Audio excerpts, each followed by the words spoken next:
Jon Rahm and Sergio Garcia struck the first blow for Europe in the 43rd Ryder Cup, but the United States dominated the opening foursomes to take a 3-1 lead at Whistling Straits. World number 1 Rahm holed birdie putts on the 7th and 8th holes to put Europe in command as they beat the much-fancied American pairing Jordan Spieth and Justin Thomas 3-1 in the top match. Garcia, who equaled Sir Nick Faldo's Ryder Cup record of winning 23 matches, said the score was not a big deal.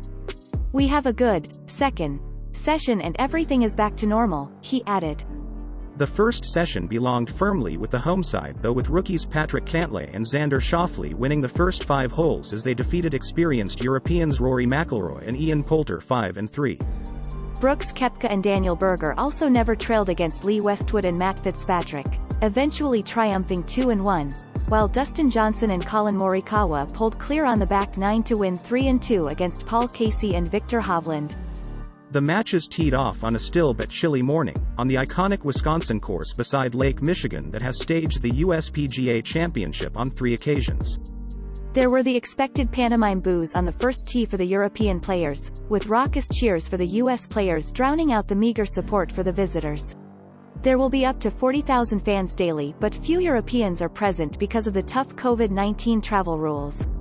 And the home fans had more to cheer, with Thomas and Spieth taking an early lead, but Rahm, who spoke on Thursday about wanting to build on the Spanish legacy in the Ryder Cup, holed 3 birdies in 5 holes to put Europe 2 ahead at the turn. Garcia rolled in a 20-footer on the 15th to put Europe 3 holes ahead with 3 to play in the alternate shot format and guarantee at least half a point.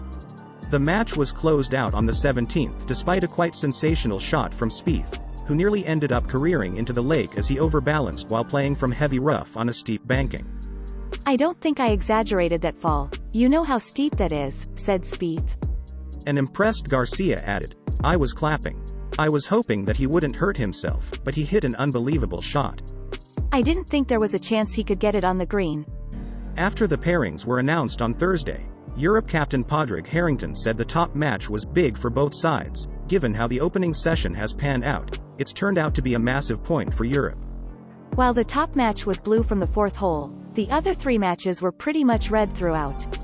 World number 2 Johnson and Open champion Morikawa won the first hole with a birdie, and although Casey and Hovland took the 3rd and 4th holes to lead, the U.S. won the next 2 to turn the match back in their favor.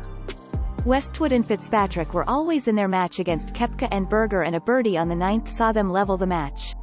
But the Americans won the next 2 with birdies, and the next 6 holes were halved. Harrington opted for experience in his final pairing, with Poulter and McIlroy, who have played in 13 Ryder Cups between them, going up against debutants Cantlay and Schauffele.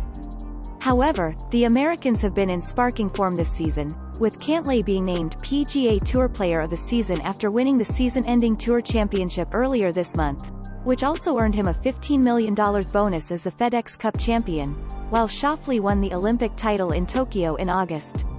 And they raced into a 5-hole lead.